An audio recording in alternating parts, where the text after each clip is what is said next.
네, 오늘은 사도행전 3장 6절 한 절을 우리가 읽고 상고를 하는데 이 한 절 속에 이제 1절부터 10절까지의 내용들이 이제 뭐 다 들어가 있어요.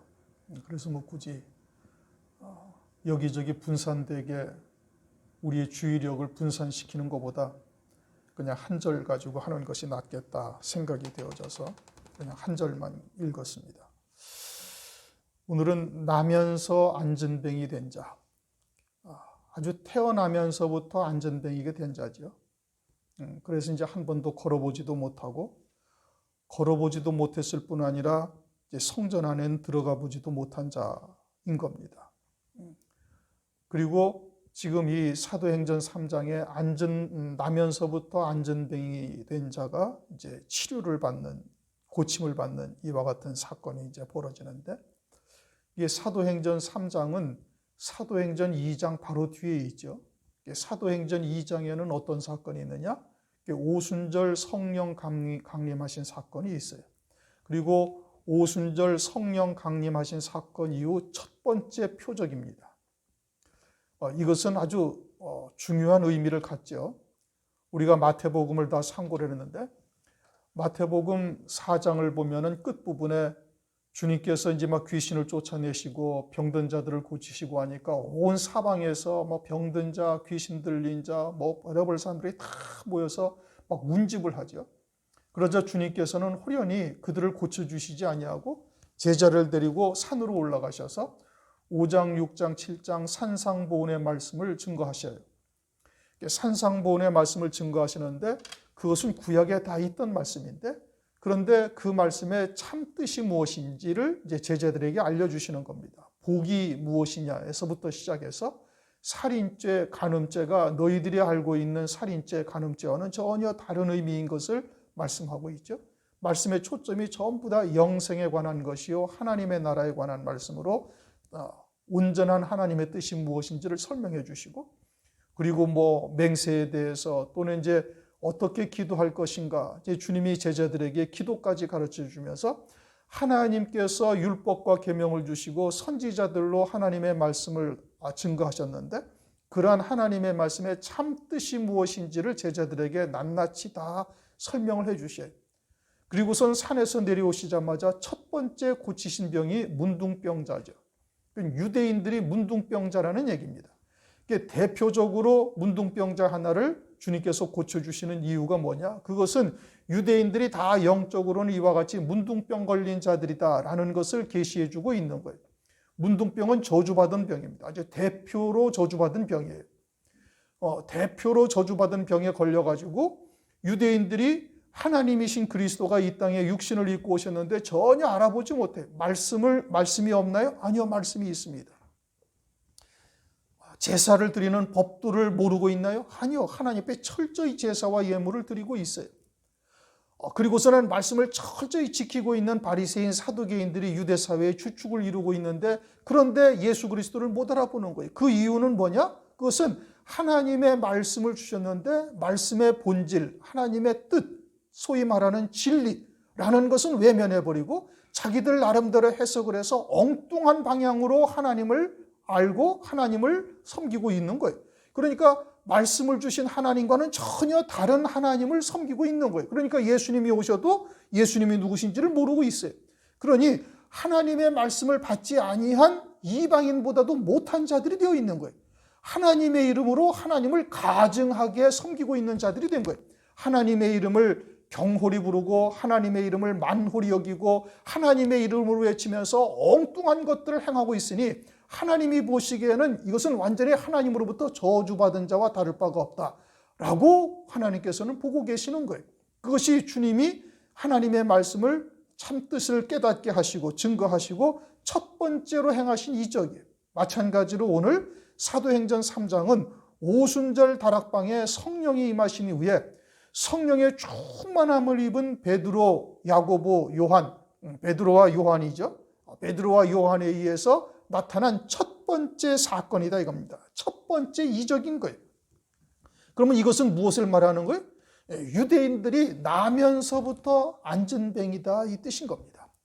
지금 유대인들은 자신들 나름대로 열심히 하나님을 섬기고 있고 하나님의 말씀에 순종하며 그래도 아브라함으로부터 후손된 자들로서 선민이요 택한 백성들이라고 이렇게 스스로는 자부하고 있는데 그 하나님이 보시기에는 뭐라는 거예요? 전부 다 나면서부터 안전뱅이가 되어져 있다 이겁니다.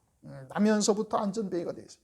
그리고서는 성령 충만함을 받은 베드로와 요한에 의해서 나면서부터 안전뱅이 된 자가 일어나가지고 걷기도 하고 뛰기도 하며 성전 안에 들어가는 이 놀라운 역사가 나타난 거예요. 이것이 육신의 이적이냐? 그렇지 않다 이겁니다. 영생에 관한 말씀이요. 하나님의 자녀들에게 복음으로서 오늘날도 이와 같이 안전뱅이, 나면서부터 안전뱅이 된 자들을 오늘날도 고치시고 있다라는 것을 우리에게 보여주시고 있는 겁니다. 그러니 나면서부터 안전뱅이요 성전문에서 구걸하고 있는 이것이 무엇을 의미하는가? 혹시 우리는 나면서부터 안전뱅이가 되어져 가지고 성전문에서 구걸하는 자는 아닌가? 이것을 볼 수 있어야 되는 것이고, 그리고 또 뿐만 아니라 오늘날도 성령께서 이와 같이 나면서부터 안전뱅이 된 자를 고치는 역사가 있다라는 것을 우리에게 계시해 주고 있는 겁니다. 마태복음 8장에 산에서 내려오신 주님께서 문둥병자를 고치신 사건이나 이제는 그 구원의 역사가 이제는 예수 그리스도에서 성령으로 넘어갔죠. 오늘날 성령 시대를 우리가 살고 있어요. 그리고는 오순절 마가이 다락방에 성령이 충만하게 임하신 이후에 첫 번째 사건, 첫 번째 표적으로 이 나면서부터 안전뱅이 된 자를 고치셔서 그로 하여금 성전에 들어가서 뛰기도 하며 걷기도 하며 하나님을 찬미하는 역사가 나타났는데 이것이 무엇을 말씀하시는가? 이것을 오늘날 우리들에게 이제 보라 말씀하고 있는 겁니다. 성전문에서 구걸하던 자가 이제는 성전 안으로 들어가서 하나님을 찬미하는 거예요. 이것이 아주 우리에게 중대한 의미를 계시하고 있는 겁니다. 왜 그러냐? 요한계시록 11장 1절 2절 또 내게 지팡이 같은 갈대를 주며 말하기를 일어나서 하나님의 성전과 제단과 그 안에서 경배하는 자들을 청량하되 성전 밖 마당은 청량하지 말고 그냥 두라. 이것을 이방인에게 주었은즉 저희가 거룩한 성을 42달 동안 짓밟으리라.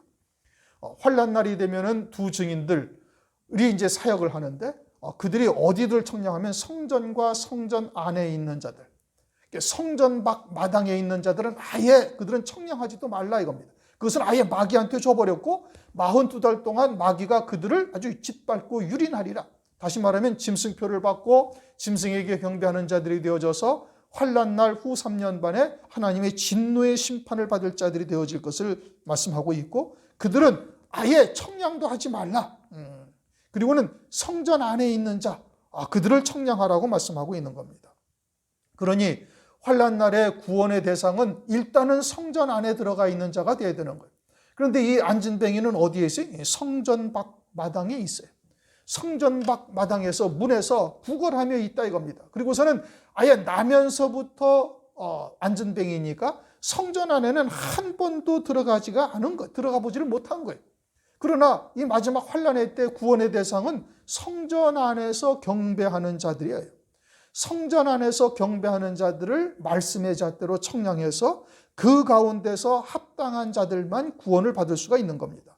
그러므로 안전뱅이와 같은 신앙이라면 이러한 구원에서 완전히 제외된 자요, 짐승표를 받고 하나님의 진노의 심판을 받을 자다, 이것을 나타내고 있는 것이죠.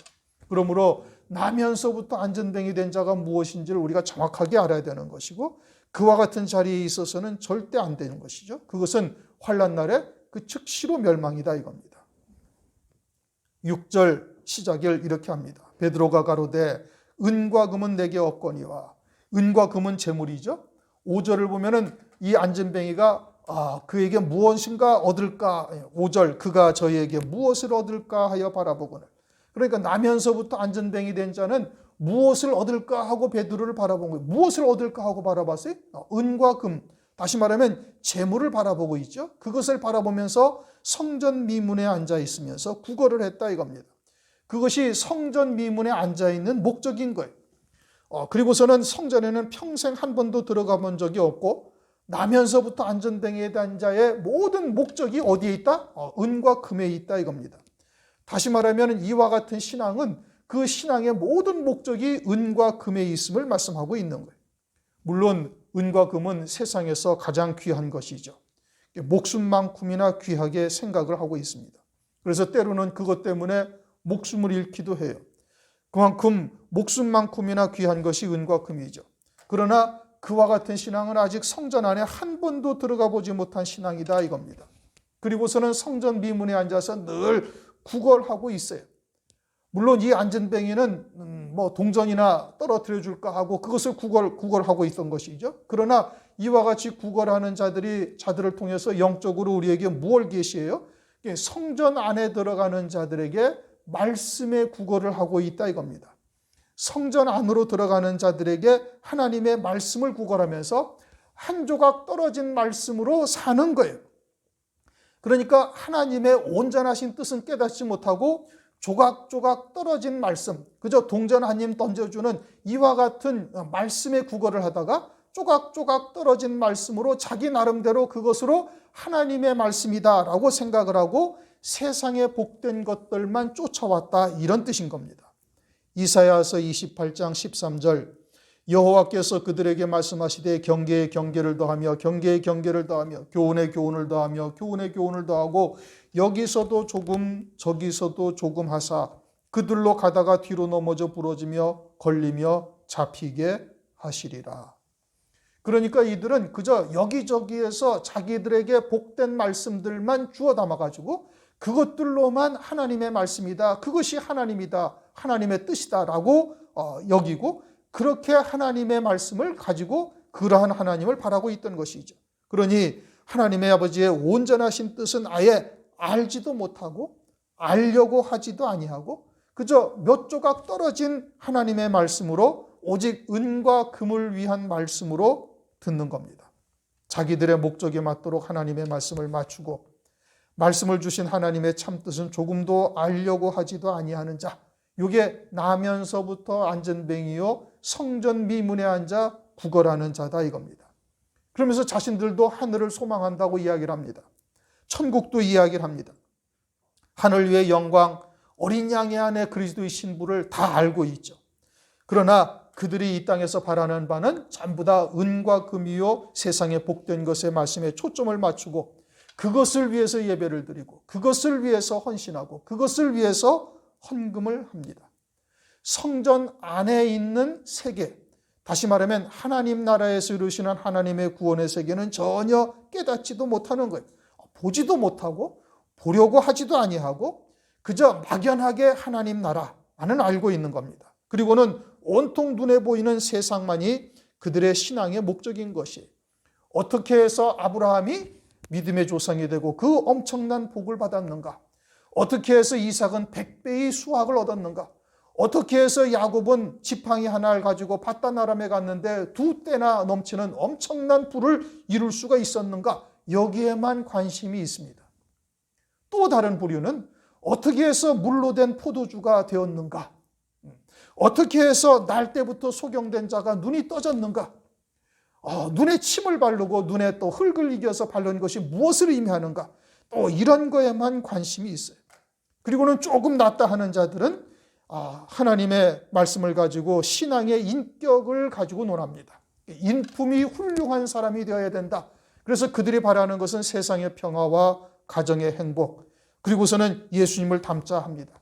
예수님이 이처럼 그저 모든 사람을 사랑하고 모든 사람을 위해서 희생하고 있으니 우리도 그와 같이 넓은 마음을 가져야 된다 등등 이와 같은 것을 주장하고 있는 것이지요. 예수님이 하신 말씀과 행하신 일이 하나님 나라에서 이루시는 구원, 영원한 세계와 어떤 관계가 있는지는 아예 알지도 못하고 알려고 하지도 아니하고 그저 인간 예수만 알려고 합니다. 그리고 예수님의 행하신 이적에만 관심이 있죠. 이러한 자들은 성전 안에 절대 들어가지 못하고 두 증인의 청량의 대상이 될 수가 없는 겁니다. 그것은 예수밖에 이방인들도 다 원하고 있는 것이요. 예수 안에서 교회에서 성경에서 세상이라고 말하고 있는 이방 신앙과 같은 자들도 다 똑같이 원하고 있는 겁니다. 그것은 예수 안에서의 새 피조물이 된 자로서는 도저히 바랄 수 없는 것들을 바라고 있는 거예요. 그러한 자들이 바로 나면서부터 안전뱅이 된 자들인 겁니다. 성전 안에는 한 번도 들어가 본 적이 없어서 하나님 나라에서 이루시는 구원의 세계는 전혀 알지도 못하고 깨닫지도 못하는 거예요. 그리고서는 항상 성전 미문에 앉아서 그저 구걸해서 조각조각 떨어진 말씀만 주워 맞춰가지고 그리고서는 자기가 원하는 하나님으로 만들어 놓고 섬기고 있는 겁니다. 그러니 이와 같은 신앙은 지금 자신이 이와 같이 성전 미문에 앉아서 구걸하는 안전뱅이와 같은 영적인 상태라는 것을 본인은 전혀 깨닫지를 못하고 있는 거예요. 그러면서 베드로가 이어서 말씀하고 있습니다. 내게 있는 것을 네게 주노니. 베드로에게 있는 것은 무엇이죠? 예수 그리스도밖에 없습니다. 오직 예수 그리스도 외에는 아무것도 존재하지 않습니다. 나사렛 예수 그리스도도 있고 또 다른 무엇 세상의 보화나 권세가 그에게 있는 것은 아니고 오직 예수 그리스도만 그에게 존재합니다. 왜 그러냐? 나사렛 예수 그리스도는 이 세상에서나 영원한 세상에서나 가장 귀한 보석이기 때문인 겁니다.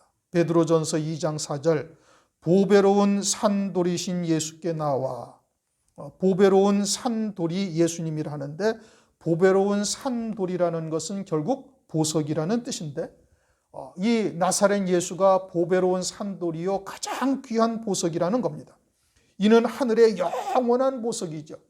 그것은 이 세상에서의 그 어떤 보석과도 그 가치를 비교할 수가 없어요. 세상의 보석은 세상에서만 가치가 있어요. 영원한 세계에서는 전혀 무가치한 겁니다. 그러나 나사렛 예수는 이 땅에서뿐만 아니라 영원한 하나님의 나라에서도 영원한 보석이요 가장 영원한 보석인데 그것을 베드로가 가지고 있다. 베드로는 그 가치를 그렇게 보고 있는 겁니다. 우리는 과연 나사렛 예수에 대한 가치를 어떻게 생각하고 있는가? 베드로처럼 이 세상의 그 어떠한 것보다도 귀하게 여기고 있는가? 세상의 보화보다도 귀하게 생각하는가? 내 목숨보다도 더 소중하게 여기고 있는가? 당연히 그래야 되는 겁니다. 예수님이 우리에게 당신의 목숨을 버리시고 구원하셨을 뿐 아니라 하늘의 영원한 복을 우리를 위해서 예비하셨으니 우리의 목숨보다도 더 소중한 겁니다. 그런데 가룟 유다는 예수님을 은 30에 팔았어요. 그것은 예수 그리스도의 가치가 그거밖에 되지 못한다라고 생각을 했던 겁니다. 그러면 우리는 예수 그리스도에 대한 가치를 어느 정도로 생각을 하고 있나요? 한 100억 정도? 그 정도 주면 예수를 포기할 수 있나요? 이제 고개가 좀 갸웃거리죠. 그러면은 한 500억 정도? 말은 아니라고 하지만 막상 금덩어리가 눈앞에 있다면 생각이 복잡해질 수도 있는 겁니다. 만약에 내가 포기하지 못하고 있는 것이 있다면 예수 그리스도에 대한 가치를 그것밖에 여기지 못하고 있는 겁니다. 이것만은 내가 포기할 수 없다라는 것이 있다면 예수님의 가치는 그것밖에 되지 못하는 것이죠. 나에게 그러하다 이겁니다. 그것은 각자의 신앙에 따라서 다를 수가 있습니다. 그러나 크게 보면 가룟 유다와 별로 다르지 않은 겁니다. 베드로에게는 그 어떠한 것보다도 나사렛 예수 그리스도가 가장 귀한 것이 된다는 겁니다. 영원한 생명을 주시는 예수님이 가장 귀한 보석이 되는 것이죠. 베드로가 나면서부터 안전뱅이 된 자에게 내게는 은과 금이 없으니 다른 것을 주겠다 이런 뜻이 아닙니다. 나에게는 네가 원하는 것은 없지만 내게 있는 더 귀한 보석을 주겠다라는 뜻인 겁니다. 베드로에게는 그와 같은 보석이 있다는 뜻이지요. 베드로전서 2장 5절 너희도 산돌같이 신령한 집으로 세워지고 보배로운 산돌이신 예수님에게 나오면 산돌과 같이 신령한 집으로 세워진다. 금년도 우리 교회의 목표가 신령한 집으로 세워지는 것이지요. 이제 금년도도 이제 2주밖에 남지 않았는데 딱 아주 알맞는 말씀을 시기적절하게 우리에게 하나님께서 딱 주셨어요. 베드로가 베드로전서 2장 4절, 2장 5절에 그렇게 말씀합니다. 보배로운 산돌이신 예수께 나와 너희도 산돌과 같이 신령한 집으로 세워지라고 말씀하고 있는데 베드로 자신은 그와 같은 신령한 집으로 세워졌다는 것이고 신령한 집으로 세워졌다는 것은 산돌과 같이 신령한 집으로 세워졌다는 것은 베드로가 보석이 되었다 이 뜻인 겁니다. 베드로 안에 이와 같은 보석이 완전히 자리하고 있다 이거예요. 로마서 9장 24절을 보면 우리가 하나님의 그릇이라고 말씀하고 있죠. 그 안에는 무엇이 담겨져 있는가가 중요한 겁니다. 베드로는 산돌과 같은 신령한 집으로 세워진 이 보석성이 그 안에 있다라는 뜻이죠. 그것은 두말할 것이 없이 새 예루살렘성을 의미하고 있는 겁니다. 그러니 그것은 아주 가장 귀한 것이요, 이 땅에서뿐만 아니라 하나님의 나라에서도 영원히 가장 가치 있는 것이 되는 겁니다. 그러니까 베드로는 그것을 위해서 자신의 육신의 목숨을 뿐 아니라 세상에 있는 그 어떠한 것도 그것과 비교할 수가 없고 자신의 육신의 목숨까지도 그것을 위해서 버릴 수가 있다라고 지금 베드로는 이야기를 하고 있는 겁니다. 아주 절대 가치죠. 나사렛 예수 그리스도가 우리에게는 아주 절대적인 가치요, 그 어떤 것과도 비교할 수 없고 자기의 육신의 목숨보다도 더 소중한 것이 되어져 있어야 되는 겁니다. 그것이 베드로가 산돌이신 예수께 나와 신령한 집으로 세워졌다는 것이죠. 그래서 베드로가 육신을 벗게 되어지면은 이제 그 안에 있던 담고 있던 것들이 이제 나타나게 되어지는 겁니다. 그러면서 곧 나사렛 예수 그리스도 이름으로 걸으라. 이것은 베드로가 스스로 한 말이 아닙니다. 성령의 충만함을 받는 베드로가 지금 성령께서 베드로를 통해서 하신 말씀인 거예요. 그러니 하나님의 말씀이니 그대로 역사가 나타나게 되는 겁니다. 그래서 곧 나사렛 예수 그리스도의 이름으로 걸으라. 나사렛 예수 그리스도의 이름이라는 것은 자기의 존재가 완전히 부인되어져야 되는 거예요. 예수 그리스도의 이름이라는 것은 나를 통해서 예수만 나타나야 된다는 것이죠. 나사렛 예수 그리스도 안에서 이런 뜻인 겁니다. 나사렛 예수 그리스도 안에서라는 것은 이제 그리스도와 하나가 되어졌다는 것이고, 그것은 다른 말로 자기의 십자가를 진 것이요 자기가 부정되어졌다라는 것을 의미하는 겁니다. 우리가 예수 그리스도를 믿는다라는 것은 예수님이 십자가 위에서 죽음을 당하셨을 때 나도 함께 죽었다는 것이지요. 그건 예수님이 죄가 있어서 십자가에 달리신 것이 아니라 나의 죄로 인함인 것이고, 그것은 우리의 옛사람이 예수와 함께 십자가에 달렸음을 믿는 거예요. 그러니까 이제는 내 생각, 의지 또는 고집, 사상 이런 것들은 다 이미 죽은 것이고, 이제는 그리스도 안에서 새 생명, 새 피조물로 사는 자인데, 그리스도 안에서 새 생명으로 살되 하나님의 말씀을 믿는 믿음으로만 사는 자로 바뀌어졌다 이겁니다. 이것이 나사렛 예수 그리스도의 이름으로 말하는 뜻인 겁니다. 그것을 구체적으로 말씀하신 곳이 에베소서 4장 22절 24절입니다.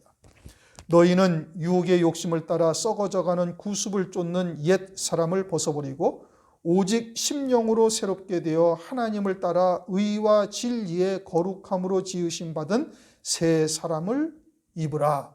옛 사람을 벗어버리고 심령으로 새롭게 되어져서 하나님을 따라 하나님의 의는 예수 그리스도죠. 그리스도를 믿고 진리의 거룩함으로 지으심을 받은 새 사람을 입으라. 즉 새 사람은 하나님의 진리의 말씀을 믿는 믿음으로 이제 세워지는 것이죠. 새 사람으로 사는 자가 되는 것. 그것이 나사렛 예수 그리스도를 믿는 자인 겁니다. 그리스도 안에서 자기는 철저히 부인되어지고 없어지고 새 사람을 입어야 되는 것이고, 그와 같은 자는 은금을 쫓는 자가 아닌 겁니다. 은금을 쫓는 자는 반드시 옛 사람으로 살고 있기 때문에 그러는 거예요. 새 사람이 되어졌다면 세상에 속한 것, 육에 속한 것들은 다 십자가에 못 박은 존재예요. 이제는 그리스도 안에서 하늘에 예비하신 영광을 바라보며 그리스도를 믿는 자이니 성령이 함께 하시고, 성령은 오직 하늘 소망 가운데 사는 자로 세우시는 은혜를 우리에게 베풀어 주시죠. 거듭난 자가 되어지면은 하늘에 예비하신 영광이 보이고 하나님께서 이루시는 구원의 세계가 우리에게 더 소중한 자로 바뀌어지게 되는 겁니다. 물론 예수 그리스도를 믿음으로 성령이 임하셔서 새 피조물은 즉각되죠. 그러나 새 피조물로서의 합당한 자로, 온전한 자로 서기까지에는 상당한 시간이 걸리고 광야길과 같은 험한 길 또는 물 없는 곳으로도 지나가게 되어져야 되는 겁니다. 그렇게 되어져서 온전한 자로 세워지기까지는 상당한 시간이 걸리는 것이죠. 그러나 어쨌든 그와 같이 그리스도의 이름으로 세워진 자, 그리스도를 믿는 자가 되어지면은 성령 안에서 하늘 소망 가운데 하늘에 속한 믿음으로 사는 자가 되어지는 겁니다. 8절을 보면은 일어나서 성전 안에서 뛰어갔다, 걷기도 하며 뛰기도 했다. 이것은 실제 무슨 육체, 물론 이제 안전뱅이는 실제 육체가 이제 온전해져서 들어가서 성전 안에서 걷기도 하며 뛰기도 했다라는 것을 말씀하고 있죠. 그러나 이것은 그와 같은 것을 통해서 우리에게 영생의 도를 깨우쳐 주는 겁니다. 즉 예수 그리스도 안에서 새 사람으로서 찢겨진 휘장 안으로 들어가 성소에 들어갔다라는 것을 의미하는 것이고, 그곳은 하나님이 계신 곳이요 하나님의 나라요, 그 외에 이른 자들은 반드시 하늘에서 이루시는 구원의 세계가 보여지게 되어지는 겁니다. 즉 예수 그리스도의 이름 안에서 새 피조물이 된 자라는 것은 반드시 그 소망하는 바가 하늘 소망이죠. 하늘 소망 안에 사는 자가 되어졌으니 성전에 들어간 자요, 거기에서 걷기도 하며 뛰기도 하며 하나님을 찬미했다. 이것은 무엇을 의미하는가? 그들과 함께, 그 앞에 뭐라고 있는 거 아니? 뛰어서서 걸으며 그들과 함께 성전에 들어가서 걷기도 하며 뛰기도 하며 하나님을 찬미했다. 8절에서 그렇게 말씀하고 있죠. 베드로와 함께 성전에 들어가서 걷기도 하고 뛰기도 하고 하나님을 찬미한다라는 것은 베드로를 쫓아 그 믿음을 본받고 그리고 그 믿음을 뒤쫓아 따라가고 있는 자가 되어졌음을 말씀하고 있는 겁니다. 베드로후서 1장 1절, 예수 그리스도의 종과 사도인 시몬 베드로는 우리 하나님과 구주 예수 그리스도의 의를 힘입어 동일하게 보배로운 믿음을 우리와 같이 받은 자들에게 편지하노니. 베드로가 베드로후서를 베드로와 함께 동일한 보배로운 믿음을 가진 자들에게 편지한다라고 말하고 있습니다. 다시 말하면 베드로를 쫓아 베드로의 믿음과 같은 믿음을 가지고 베드로가 바라보고 있는 그 소망을 함께 공유하며 그 믿음의 반열에 함께 서 있는 자들을 말하고 있는 것이죠. 즉 여기서도 안전뱅이가 일어나서 그들과 함께 성전 안으로 들어가서 뛰기도 하며 걷기도 하며 하나님을 찬미했다라는 것은 베드로와 함께 동일한 믿음을 가지고 함께 베드로의 뒤를 쫓아 따라 들어가고 있음을 말씀하고 있는 겁니다. 조금 전에 말씀드린 것처럼 그와 같이 온전한 신앙에 이르기까지는 물론 하루아침에 이루어지는 일은 절대 아닙니다. 골로새서 1장 6절에도 열매를 맺어 자라는 도다 라고 말씀하고 있죠. 빌립보서 2장 12절에도 두렵고 떨림으로 너희 구원을 이루라. 그러니 늘 우리가 그와 같은 진리 안에서 그와 같은 하나님의 말씀을 쫓아 믿음으로 자라나가야 되는 겁니다. 사도 바울도 빌립보서 3장에 표대를 향하여 잡은 줄로 여기지 아니하고 지금도 표대를 향하여 달려간다라고 말하고 있죠. 그러니 새 피조물이라는 것은 그리스도를 믿고 성령이 임하시게 되어지면 즉각 새 피조물이 돼요. 그러나 새 피조물로서 예비하신 영광에 합당한 자로 되는 것은 그것은 상당한 기간 살아있는 동안 살아가면서 연단되어지고 그리고 그 신앙이 자라가게 되어지는 것이죠. 그런데 그 신앙이 누구를 쫓아가느냐에 따라서 그 신앙이 현저하게 달라지는 겁니다. 예수님을 쫓아간 사도들은 주님이 걸어가신 길을 그대로 따라갑니다. 그리고 요한복음 21장 18절을 보면 예수님이 베드로에게 늙어서는 네 팔을 벌리는데 남들이 네가 원치 아니하는 곳으로 너를 데려가리라. 다시 말하면 베드로가 순교하게 되어질 것을 말씀하고 있죠. 그러면 베드로의 말씀을 통해서 베드로와 같은 믿음으로 자라고 있는 자들은 어떻게 되는가? 역시 보배로운 믿음이 될 것이고 베드로가 갔던 그 길을 그대로 쫓아가게 되어지는 겁니다. 그러니 그들과 함께 성전에 들어가서 걷기도 하며 뛰기도 하며 하나님을 찬미했다라는 것은 베드로와 동일한 보배로운 믿음으로 자라가고 있고 그리고 종국에는 그와 같은 믿음으로 서게 되어질 것을 말씀하고 있는 것이죠. 성전 미문에서 앉아서 나면서부터 안전뱅이가 되어져서 성전 미문에 앉아서 구걸하던 자라는 것은 이것은 성령 시대의 유대인들을 의미하고 있는 것이고 또한 오늘날 교회들에게도 그대로 말씀하고 있는 겁니다. 우리는 과연 안전뱅이의 신앙에서 벗어나 있는가? 무엇이 내게 가장 귀한 것인가? 과연 산돌이신 예수께 나와 신령한 집으로 세워진 자로서 그와 같이 내 안에 새 예루살렘 성이 자리하고 있는가? 그와 같은 것이 내 안에 온전히 자리하게 되어지면은 육신의 장막을 벗게 되어지면 그것이 우리에게 실상으로 나타나게 되어지는 겁니다. 베드로후서 1장 15절 보면 베드로가 나의 떠난 후에라도 너에게 이것이 생각나게 하리라 하면서 떠나다라는 단어가 제가 이제 설명을 드렸죠. 베드로후서를 하면서 이 엑소더스라는 단어예요. 누가복음 9장 31절도 보면 예수님께서 별세하신다라고 말씀하시는데 그 별세라는 단어를 엑소더스라고 쓰셨어요. 그렇게 새 예루살렘 성이 그 안에 자리하게 되어진 자에게는 이 땅에서 육신의 장막을 벗는 것이 출애굽과 같은 것이죠. 주님이 이 땅에서 육신의 장막을 벗는 것도 주님도 출애굽이다, 엑소더스다. 성경에 그렇게 말씀을 하셨어요. 즉 내 안에 새 예루살렘 성이 온전히 세워지게 되어지면 육신의 장막을 벗는 것이 죽는 것이 아니요 엑소더스가 우리에게 실현이 되는 겁니다. 그것이 참된 출애굽이죠. 이스라엘 백성들이 유월절 양으로 출애굽을 이루었는데 그것은 그림자적인 것이고 우리가 온전한 출애굽을 이루었을 때는 이룬 것은 육신의 장막을 벗고 내 안에 이루어진 그 하나님의 나라가 이제 실상으로 누릴 수 있는 자리에 딱 서게 되는 것, 이게 참된 출애굽이 되어지는 겁니다.